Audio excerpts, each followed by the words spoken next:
Sup, you beautiful bastards. Welcome back to the Philip DeFranco Show, your daily dive into the news, and we have a lot to talk about today. So like always, you just buckle up, hit that like button to let YouTube know you love these big daily dives into the news, and let's jump into it. This is a news show. In huge internet news, Elon Musk, J.K. Rowling, and countless others could be in serious trouble over their comments about Iman Khalif, with Variety reporting that both have been named in a cyberbullying lawsuit that Khalif filed in France, and specifically, they appeared in the body of the criminal complaint, with the Paris prosecutor's office saying that its branches opened an investigation into the counts of cyber harassment due to gender, public insult because of gender, public incitement to discrimination, and public insult because of origin. And while those two were specifically named, Variety reported that the lawsuit itself was essentially filed against unknown persons so that investigators could determine which people are at fault. Though it's not really surprising that Rowling and Musk specifically were called out, right? I mean, they both have huge followings and they contributed to the misinformation spread about Khalif, right? Because after she defeated Angela Carini, the internet was full of unfounded claims that Khalif is trans or a man, and there was other speculation about her gender. This, even after the IOC defended her and denounced those claims as false, with a spokesperson even saying she was born female, was registered female, lived her life as a female, boxed as a female, and has a female passport. And I mean, she even comes from and fought for a country that is very anti-trans. But still, you had Rowling jumping on the misinformation train and saying Khalif had the, quote, smirk of a male who knows he's protected by a misogynist sporting establishment enjoying the distress of a woman he's just punched in the head. Also calling her a male and other posts. And for his part, Musk responded absolutely to a post about Khalif that claimed that men do not belong in women's sports. But again, they are not the only big names that could get dragged into this lawsuit, with Khalif's lawyer even telling Variety that what we're asking is that the prosecution investigates not only these people, but whoever it feels necessary. If the case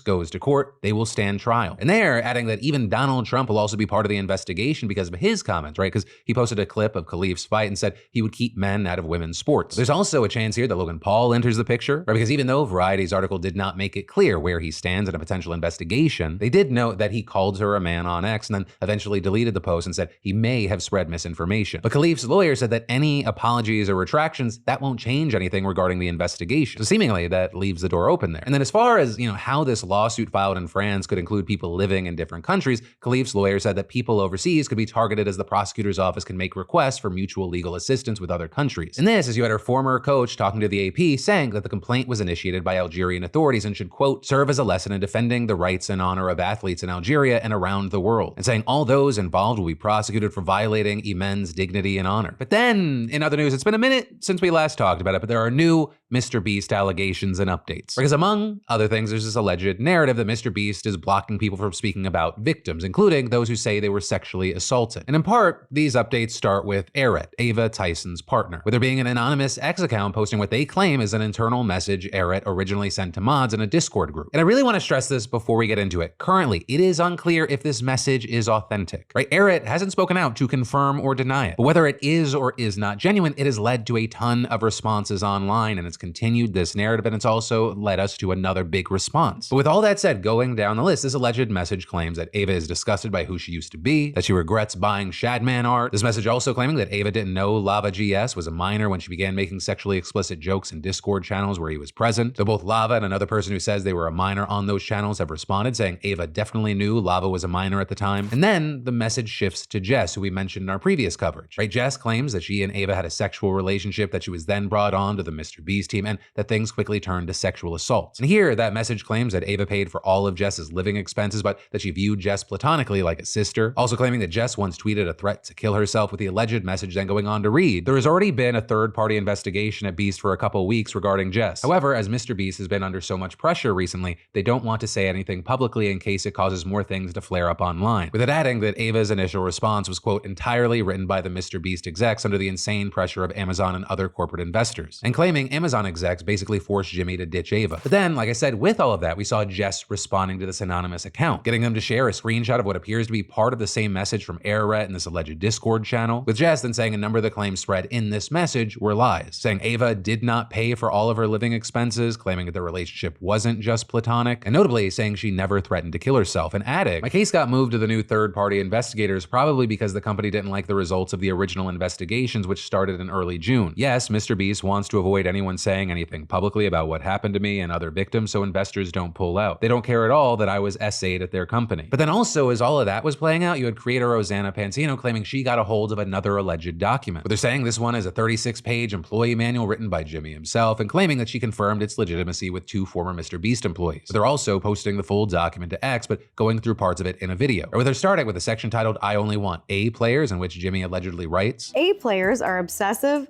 learn from mistakes, coachable, intelligent, don't make excuses, believe in YouTube, see the value of this company, and are the best in the goddamn world at their job. B players are new people that need to be trained into A players, and C players are just average employees. They don't suck, but they aren't exceptional at what they do. They just exist, do whatever, and get a paycheck. They aren't obsessive, aren't spelled wrong again. C players are poisonous and should be transitioned to a different company immediately, all caps. It's okay, we give everyone severance, so they'll be fine. With Rosanna here going on to say that this is evidence of Jimmy playing favorites, saying that it shows that those who don't fit into Jimmy's definition of A player are treated as less than within his company, arguing that normal people with healthy work-life balances are not welcome, which then rolls into a later portion of the document titled, It's Okay for the Boys to be Childish. If talent, he's referring to his best friends, wants to draw a dick on the whiteboard in a video or do something stupid, let them. Parentheses, assuming they know all the risks and aren't missing context on why it's not safe. People like when we are in our natural element of stupidity. Really do everything you can to empower the boys when filming and help them make content. Help them be idiots. This just shows the culture that he is intentionally building. He plays favorites, there is a boys club, and they are allowed to do things that other people aren't. Now with this, I want to stress this is just a couple of things from Rosanna's video. If you want to watch it, I'm going to link to it, of course, in the description down below. But for the most part, right now, those are the updates we have. And that possibly in part because last week you had creator Ludwig saying Jimmy told him directly that he's waiting on all of the allegations to come out and then he'll make one reply. Which on that note, you have a lot of people right now waiting on part 3 of Dogpack 404's video, which he teased will cover sexual misconduct cover-ups. But as we wait to see what happens, I gotta pass the question off to you. What are your thoughts here? And then we gotta talk about this Disney wrongful death lawsuit because 1, it's wild, and 2, it might have you rethinking your Disney Plus subscription. I'll explain, right? So this is Dr. Tang Swan. In the fall of last year, she sat down for a meal at the Raglan Road Irish pub and restaurant at Disney Springs in Florida. And she, her husband, and her mother-in-law reportedly chose this place because Dr. Tang Swan had a deadly allergy to dairy and nuts, with her group being assured by Disney and the restaurant that they had all the proper safeguards when it came to food allergens. Dr. Tang Swan also repeatedly told the server about her allergies and was repeatedly assured that her food would be safe for her to eat. Then, when the meal arrived, they reportedly questioned the server again about the safety of the food, and they were once again assured that it was definitely safe. And obviously by this point, you know where this story is going. The family ate their meals at around 8 p.m., and by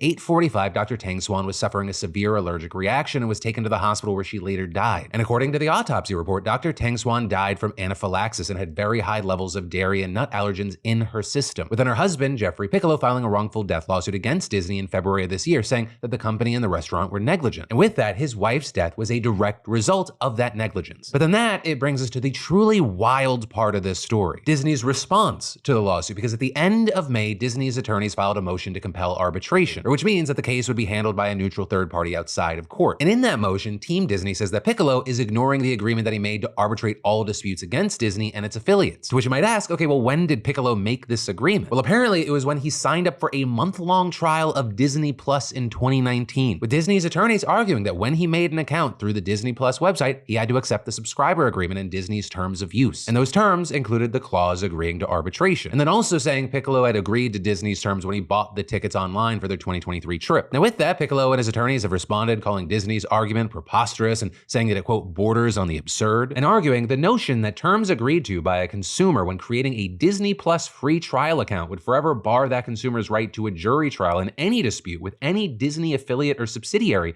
is so outrageously unreasonable and unfair as to shock the judicial conscience, and this court should not enforce such an agreement. And notably with that, Piccolo's attorney adding that Disney is, quote, explicitly seeking to bar its 150 million Disney Plus subscribers from ever prosecuting a wrongful death case against it in front of a jury, even if the case facts have nothing to do with Disney Plus. But for now, we're gonna have to wait to see what happens because you have a hearing scheduled for early October to settle this situation. But in the meantime, of course, I'd love to know your thoughts. But then let's talk about this internet entertainment drama around Blake Lively and It Ends With Us. us. Because there's a lot of people right now saying that Blake Lively is making light of domestic violence. So that just one piece of just the tons of layers and moving parts around the drama with It Ends With Us. But I'm gonna start there because that's where most of the outrage is. So as an explainer, It Ends With Us is a movie that came out over the weekend that's based on the best-selling book by Colleen Hoover, and it deals heavily with generational domestic abuse. So the story reportedly loosely based on Hoover's own mother, but the book has already been criticized by readers who felt that it romanticized domestic violence. And while yeah, that's a controversy that the book's already had its whole life, it's now bleeding into concerns around the movie, with a number of people accusing Blake Lively, the star and producer of the movie, of trying to ignore the heavy subject matter while doing press for the film, with folks saying instead she tried to turn it into a kind of a Barbie moment because her character's a florist called Lily Bloom. So, you know, she's been wearing a ton of flower outfits and saying things like, It Ends With Us is in theaters now, so grab your friends, wear your florals, and head out to see it. And so some thinking that for a film that's about abuse, that's kind of too playful and cutesy, which has also resulted in people online parodying this for other heavy movies. He's making a list and checking it twice.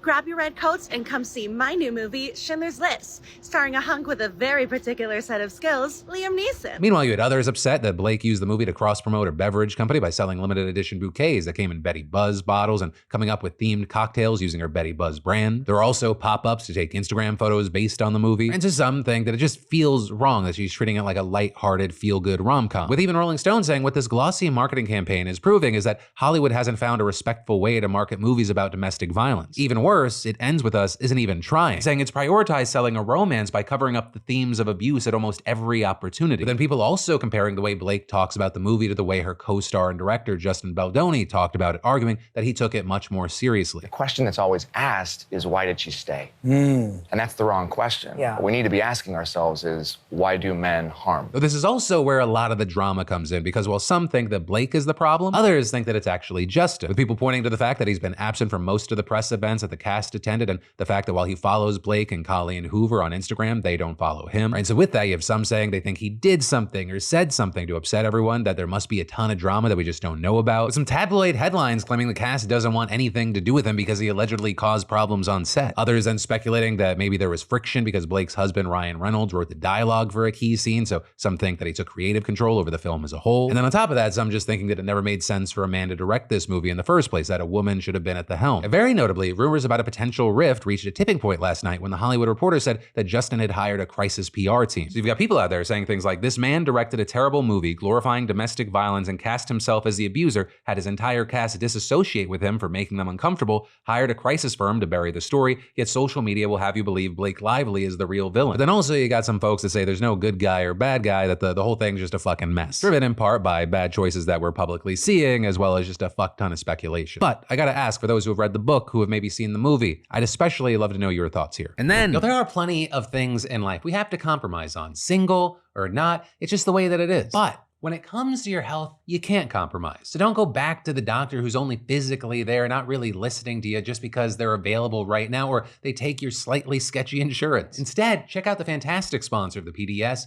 ZocDoc, where you can find and book doctors who make you feel comfortable, who listen to you, and who prioritize your health. You can search by location, availability, and insurance, so literally no compromises here because you've got more options than you know. And y'all, ZocDoc is a free app and website where you can search and compare high-quality in-network doctors, choose the right one for your needs, and click to instantly book an appointment. I mean, we're talking about in-network appointments with more than 100,000 healthcare providers across every specialty, from mental health to dental health, eye care to skin care, and a lot more. And they're not just a sponsor. I have used ZocDoc with success, and I'll use them again when needed, especially because ZocDoc appointments happen fast, typically within just 24 to 72 hours of booking. I mean, you can even score same-day appointments. So just go to ZocDoc.com/Phil and download the ZocDoc app for free. Then find and book a top-rated doctor today for whatever you need. That's ZocDoc.com/Phil. ZocDoc.com/Phil. But then, shifting gears, I want to talk about your digital privacy and something you may have never heard of before called geofence warrants. Because there's something used by law enforcement to get a company, often Google, to search its records for any phone or device that was in a specific area at a specific point in time. You know, basically, you can get a list of anyone who was at a scene of a crime at the time it happened. You know, that's a damn good way to narrow down your list of suspects. And in fact, geofence warrants have been used successfully to help solve all sorts of crimes. We're talking burglaries, sexual assaults, even murders. And in fact, the geofence warrant was even used to identify some of those who stormed the US Capitol on January 6th. But now, at least according to the US Court of Appeals for the Fifth Circuit, they are illegal, with the court now ruling that geofence warrants are unconstitutional according to the Fourth Amendment's protection against unreasonable searches. And so with that, we're seeing civil liberties and privacy advocates celebrating this ruling, because they have long said that these warrants end up letting authorities collect data from people, most of whom have nothing to do with a crime, in order to find a potential suspect. And then on top of that, they say that the warrants could put innocent people at risk of wrongful arrest. And that's actually something that happened to a Florida man who became a suspect in a 2019 burglary investigation after riding his bike past the scene. But notably, the case that actually led to the Fifth Circuit's decision began a year earlier than that, in 2018, because that is when 3 Mississippi men robbed a mail truck at gunpoint. And after 9 months without even one suspect, a geofence warrant covering almost 100,000 square meters around the scene of the crime did the trick in no time. But now, you have the Fifth Circuit saying that just because they're useful, it doesn't mean that they're right. Writing in the decision, this search is occurring while law enforcement officials have no idea who they're looking for or whether the search will even turn up a result. And continuing, indeed, the quintessential problem with these warrants is that they never include a specific user to be identified, only a temporal and geographic location where any given user may turn up post-search. This is constitutionally insufficient. And ultimately, saying these warrants allow law enforcement to rummage through troves of location data from hundreds of millions of Google users without any description of the particular suspect or suspects to be found. And actually, very notably with all that, they also address the argument that users agree to provide this data, with them writing that the Supreme Court has already found the notion that users voluntarily provide this information to private entities dubious, because carrying a phone is indispensable to participation in modern society. And also saying that electronic opt-in processes are hardly informed and in many instances may not even be voluntary. And adding that users are bombarded multiple times with requests to opt in across multiple apps, with them then going on to say, referring to Google specifically, that these requests typically innocuously promise app optimization rather than reveal the fact that users' locations will be comprehensively stored in a sensor vault, providing Google the means to access this data and share it with the government. But then also with all this, right, remember those 3 Mississippi men? Their conviction there, that's not being overturned or anything, with the court saying that law enforcement acted in good faith and that given the novelty of this type of warrant, they uphold the decision. But that single instance, it does not change how big of a deal this is, because the use of these geofence warrants, they have skyrocketed in recent years. At one point, it amounted to about 1/4 of all US legal demands that Google received. And actually with that, Google has tried to deal with it on its own to some extent, saying last year it would begin storing users' location data on their devices, which notably makes geofence warrants far less useful for law enforcement. And all of this is you have groups like the Electronic Frontier Foundation calling the Fifth Circuit ruling a major decision, writing, "It is essential that every person feels they can simply take their cell phone out into the world without the fear that they might end up a criminal suspect because their location data was swept up in an open-ended digital dragnet." But of course, this situation may not be over, because that decision reached by the Fifth Circuit, it's actually a completely different decision from one that was reached in a similar case last month by the Fourth Circuit Court. So it is very likely this is going to work its way up at some point in the future. And then in international news, we need to talk about Israel. Starting with the news that the US has just given the go-ahead for $20 billion worth of new weapons to begin making their way to Israel, with a big ticket item there being 50 new F-15 fighter jets alongside upgrades for the 25 F-15s Israel already has. And that is part of a deal that is worth $18.8 billion. And then along with that, they'll also be getting 30 high-tech air-to-air missiles, 50,000 120mm mortar shells, 32,000 120mm tank shells, and some new tactical vehicles. With the DoD press release announcing the approval of the sale, saying the United States is committed to the security of Israel and it is vital to U.S. national interests to assist Israel to develop and maintain a strong and ready self-defense capability. This proposed sale is consistent with those objectives. But also, with that said, it is important to know that the weapons are not expected to actually get to Israel anytime soon. The tactical vehicles and mortar cartridges are expected to be delivered starting in 2026. The tank ammunition won't start arriving until 2027, and those fighter jets, they won't get there until 2029. So for many, right, this isn't so much about what's going on now as much as helping Israel increase its military capabilities over the long term. But of course, at the same time, this obviously does have huge implications for what's happening right now, both in Israel and the Middle East, as well as here in the States. Starting with international, these sales, of course, come at a time when there's massive concern about Israel becoming involved in a wider regional war. Right? A couple of weeks ago, in a span of less than 24 hours, Israeli attacks killed a Hezbollah commander in Lebanon and a Hamas leader in Iran. Since then, Hezbollah and Iran have vowed revenge, though right now we're waiting to see what that's going to look like. Though notably, their Iranian officials have reportedly said that a ceasefire deal might at least get them to think twice about retaliating. And with that, ceasefire talks are actually back underway this week, though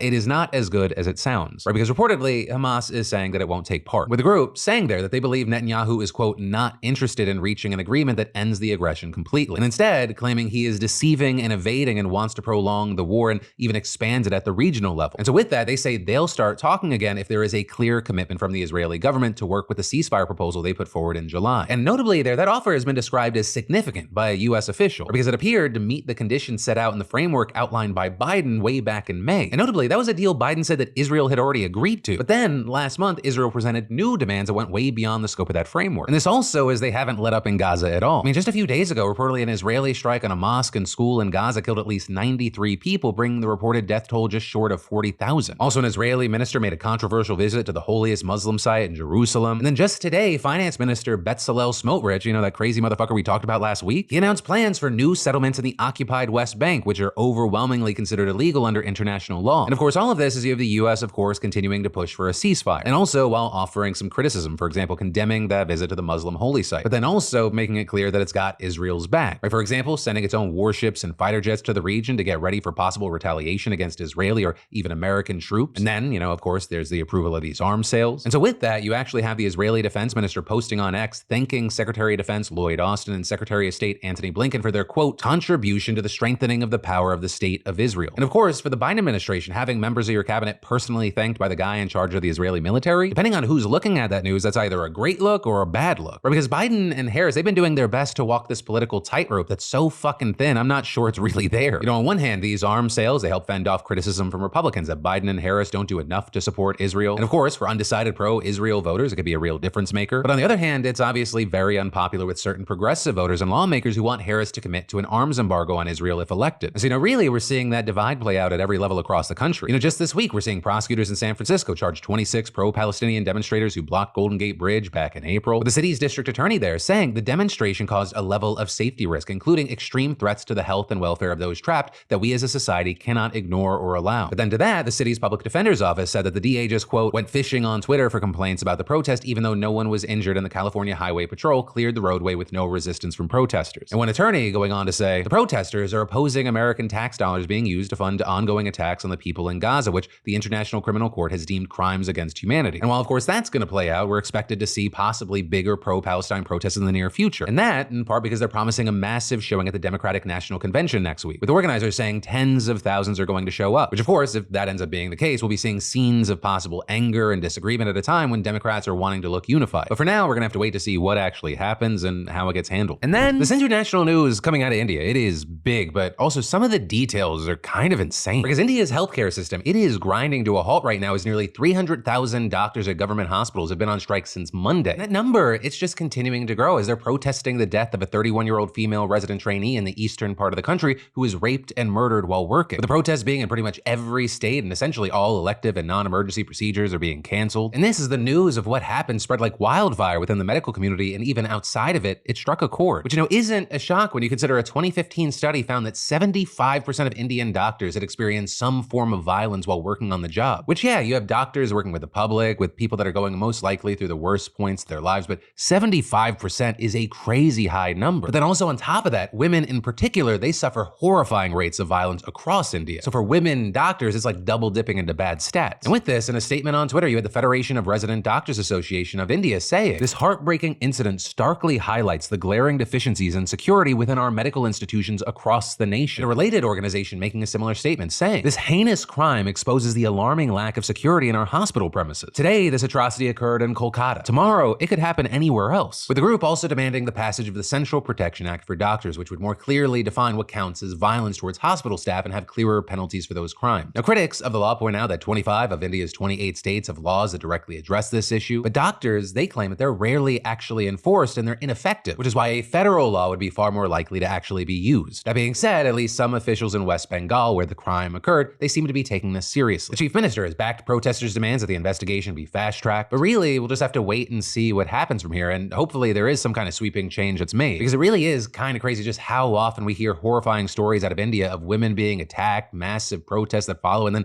nothing really changing. Which notably, it's not just me saying that as an outsider, that is something that groups within India are super frustrated by. So hopefully this can actually be a moment for positive change. And then, it is that time of year again. Back to school season is here, which means shopping, after school activities, and a lot less free time. And I don't know about you, but less free time, it impedes on meal planning and preparation time. But with the help of today's sponsor, HelloFresh, they deliver fresh ingredients to my door and handle most of the prep, making getting dinner on the table fast and easy. So ditch the meal planning in the grocery store. With over 50 dinner options to choose from weekly, HelloFresh has you covered. And HelloFresh's do 6-portion plans. They're perfect for feeding the whole family or to have leftovers for effortless lunches the next day. I also love their new Build-A-Plate meals, where these are designed to let every member of your household create their perfect plate. No more making multiple dinners to satisfy everyone, just one meal with so many ways to enjoy. And for us, HelloFresh has been a great way to get our boys involved in the cooking process. And it's also paying off, you're getting quality family time, also building independence, which also, on the note of kids, you should listen up, because for a limited time, kids eat free. Just go to HelloFresh.com/DeFrancoKids to unlock this exclusive offer. One free kids meal per box for 2 months while your subscription's active. That's free kids meals just by going to HelloFresh.com/DeFrancoKids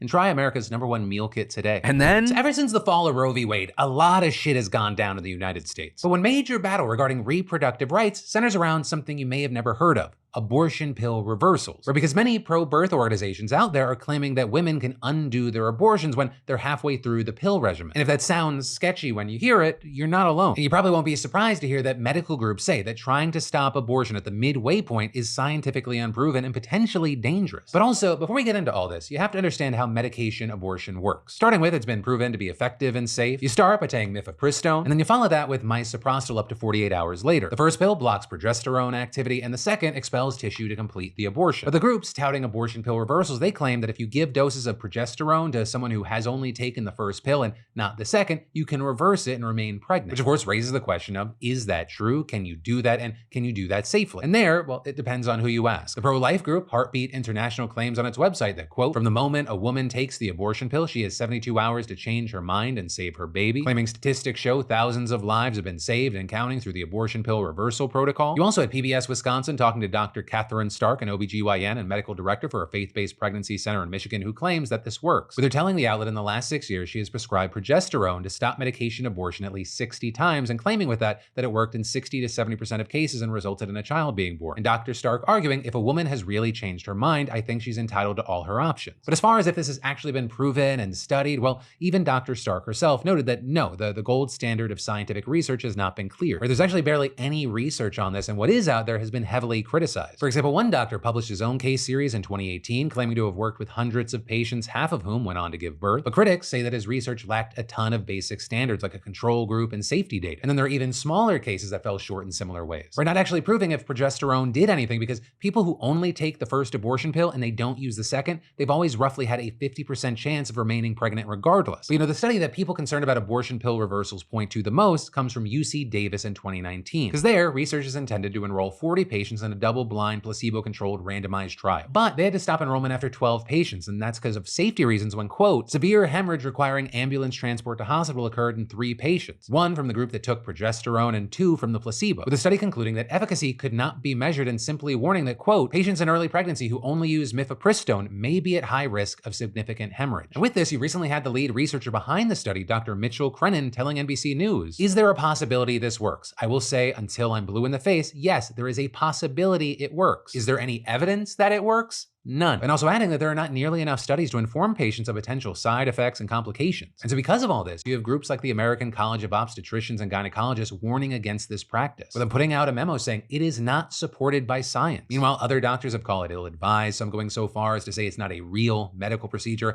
and that it's fake healthcare. With, for example, OBGYN Dr. Stacy Sun also telling CBS News, this dangerous non-evidence-based regimen is used to prey on people making thoughtful decisions about their bodies, families, and futures. It is infantilizing and manipulative. And this is, doctors aren't the only ones condemning this. You have politicians speaking on it as well. For example, Colorado attempted to ban reversals, but a judge blocked that ban in October, so we'll have to see where that goes. Then in New York, you had Attorney General Letitia James actually suing Heartbeat International, as well as 11 crisis pregnancy centers in May for touting this method, with a press release arguing that making false and misleading claims about abortion pill reversal to convince pregnant people to get the treatment constitutes fraud, deceptive business practices, and false advertising under New York law. With James adding in a statement, amid the increase in attacks on reproductive healthcare nationwide, we must protect pregnant people's right to make safe, well-informed decisions about their health. My office will always protect New Yorkers from those who push a scientifically unproven and potentially life-threatening intervention. And notably, right, she's not even the first to take legal action. In September of 2023, California sued Heartbeat International along with a chain of crisis pregnancy centers called Real Options, with them saying that their promises on abortion pill reversals have no credible scientific backing. Though there we saw Heartbeat International shooting back with countersuits, claiming that they're operating within their rights of free speech. And of course, a standout in these cases is that they both come from the big blue states, right? Because even in those areas, pro-birth groups are working overtime to infringe on reproductive rights. Also here, I will say it is worth noting that I've been using the term crisis pregnancy center a couple of times today, right? Because many promote these abortion pill reversals, but they also do much, much more than that. These centers, they intentionally present themselves as abortion or healthcare clinics, but they actually aim to dissuade women from having an abortion, luring in these pregnant women and then layering on fear-mongering and shame. And according to CalMatters, while just 62% of California counties have an abortion clinic, 80% have a crisis pregnancy center. So you have to imagine, if we're talking about fucking California, imagine what the abortion misinformation looks like in a redder state. I mean, just last year, lawmakers in Kansas passed a bill that would require providers to tell abortion patients about abortion pill reversal and list it as an option. Though there, we saw a judge block that law, at least for now. But then even prior to Kansas, 14 other states had already passed similar laws mandating that patients be told about abortion pill reversals in some capacity, with that causing massive frustration for people who see this as politicians masquerading as doctors and telling pregnant women that an understudied and unproven intervention is a viable option for them. And this also isn't even where the efforts to keep promoting abortion pill reversals ends. According to NBC News, the American Association of Pro-Life Obstetricians and Gynecologists plans to roll out a course on the subject to hospitals and doctors, with them notably receiving a $100,000 grant from the Heritage Foundation, which is behind Project 2025, to do so. And again, all of this to try to intervene in and limit a procedure that by and large, women do not regret having anyway. With a 2020 study from UC San Francisco finding that 5 years after having an abortion, over 95% of women say that it was the right decision for them. With author Corinne Rocca further explaining this was still overwhelmingly true even if they had difficulty making the decision initially, or if they felt their community would not approve, and adding, this debunks the idea that most women suffer emotionally from having an abortion. And so because of this, some think that it's not even worth the time and risk of studying abortion pill reversal. Though the counter argument to that is 5% on such a big decision is still a big number. Though there, you have the American College of Obstetricians and Gynecologists telling NBC, people seeking abortion care do so after making thoughtful decisions that align with their values, priorities, and their family's unique needs. Questioning those thoughtful decisions and promoting myths about regret associated with abortion only perpetuate abortion stigma. And of course, notably with all this is happening at a time where medication abortions make up the majority of abortions in the US. But with all that said and explained, I want to now pass the question off to you. What are your thoughts here? Whatever camp you land in, I'd love to know what you're thinking and why. But that, my friends, is the end of your Wednesday evening, Thursday morning dive into the news. But I can already tell tomorrow is going to be a big show, so I'll leave you to hopefully having a great rest of your day, and I'll see you right back here tomorrow.